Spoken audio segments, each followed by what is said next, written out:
Today is a huge day for people with anime profile pictures, because Holy Priests got massive buffs. Also, noobs were hotfixed because Blinding Light will no longer remove dots. Meanwhile, someone at Blizzard clearly f***ed up, because apparently Primordial Wave needed to be buffed by 500%. Today, we're here to tell you what actually matters in the giant list of changes for Season 2. And even though this is technically a solo shuffle video, we should mention that Blizzard threw in some dampening changes to both 2v2 and rated BGs. In RBGs and BG Blitz, there will now be 10% dampening all game, and in 2v2, dampening will start 10% higher. And if you're confused as to why, it's because games have been pretty long so far this season in healer DPS mirrors. With that in mind, it's still probably the best bracket to learn how to play a new alt if you plan to reroll. Of course, knowing what gear to buy each week is always a bit confusing, but if you're a skill cap member, we've taken all the anxiety away thanks to our add-on that now shows BIS lists directly in-game, including gear, enchants, and gems, updating automatically each week. We even have talent strings that you can easily copy so you're never out of the loop with the latest meta build. We've also got brand new courses on our website, including how to counter every class, the best positioning guides on the internet, and of course the #1 class courses for gaining rating. Skillcapped has everything you'll need to hit your PvP goals in Season 2, and that's because we continue to offer a rank up guarantee where we promise you can gain at least 400 rating while using our service. So what are you waiting for? Visit skillcapped.com today using the exclusive discount link below. For now, back to the video. As always, let's start with the changes to melee DPS happening this week. Death Knights are getting some minor buffs to a defensive PvP talent, along with a damage buff to Soul Reaper and some minor hero talent changes. Overall though, these buffs really shouldn't matter too much, especially considering that Blizzard already hit DKs with the defensive nerf bat going into the 11.1 patch. And speaking of nerfs, Feral Druid is getting the tiniest nerfs possible to both their Mortal Strike effect and to a mobility PvP talent. We still think that Feral will be king of the jungle in solo shuffle. Overall, what makes Feral feel insanely strong is not its MS or mobility, but its damage, control, and defensive kit. Moving on, Survival Hunters are getting a 4% overall damage buff, as well as some much needed power increases to Pack Leader, which hasn't seen much play so far this season. As a result, we'll be moving Survival back up to the high tiers once again. Even though it's definitely the worst and hardest Hunter spec in solo shuffle, Survival always seems to scale really well with damage buffs. Having consistent control for healers makes any damage buffs secretly better. Next up is Windwalker Monk, who are getting some much needed nerfs to some of their cheesy one-shots, along with a very random buff to Conduit Healing for some reason, don't ask us why. But anyway, despite these nerfs, we still think Windwalker will be one of the best melee in the game. Sure, getting nerfs to one-shot mechanics hurts a little bit, but right now their damage is so overtuned that these nerfs might not be noticeable.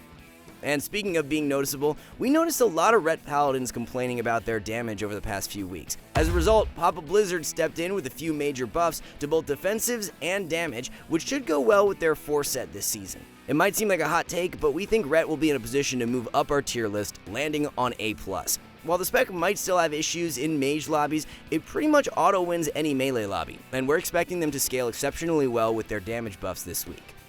Next up is Rogue. Well, just Outlaw Rogue, because apparently Assassination and Sub managed to pop Vanish and avoid this week's tuning. Outlaw was targeted with a nerf to their new Feint PvP talent, which was honestly pretty broken for this spec considering all of its CDR. In any case, Outlaw is still going to be relatively high tier and will remain the worst Rogue spec in solo shuffle, but still might see play in competitive 3v3.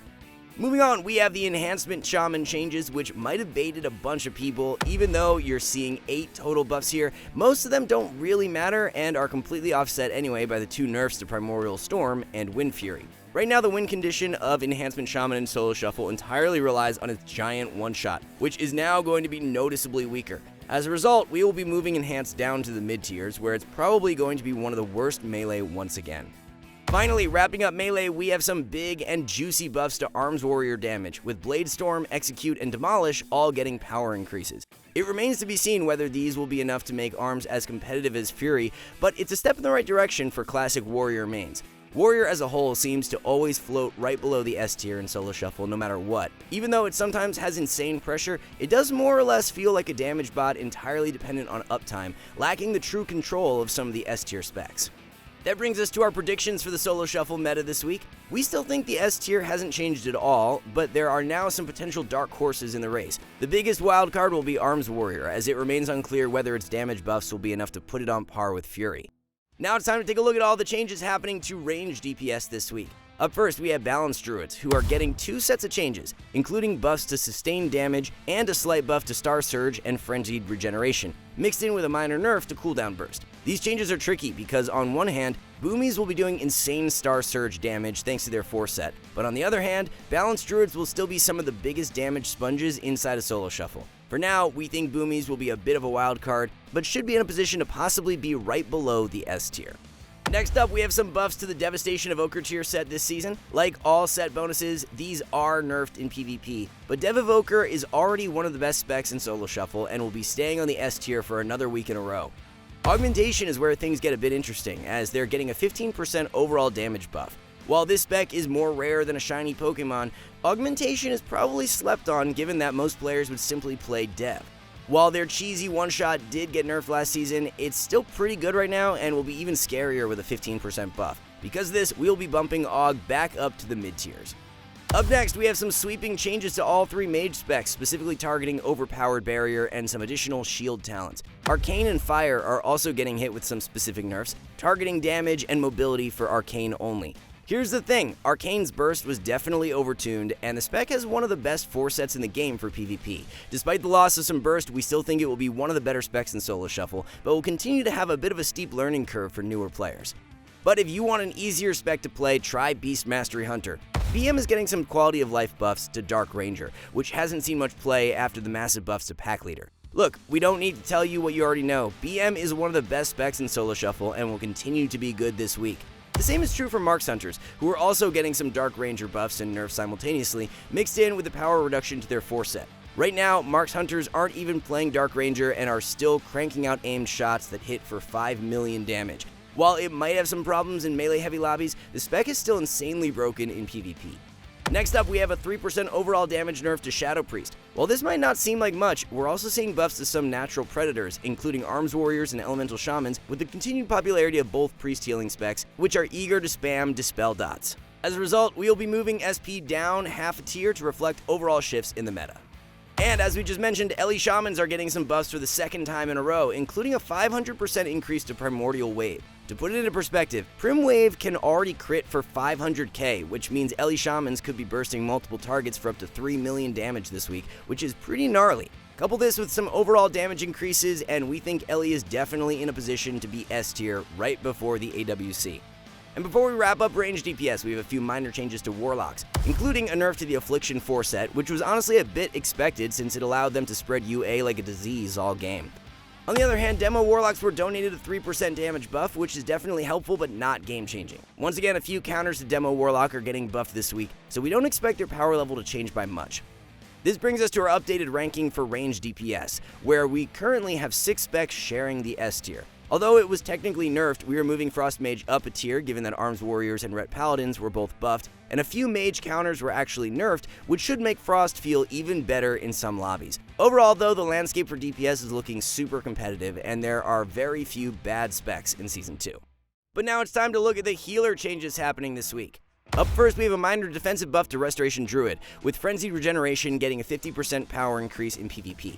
While Resto Druids definitely suffer some survivability issues, we don't think this will dramatically change their relative power in the Solo Shuffle meta, especially considering that other healers are getting some juicy buffs.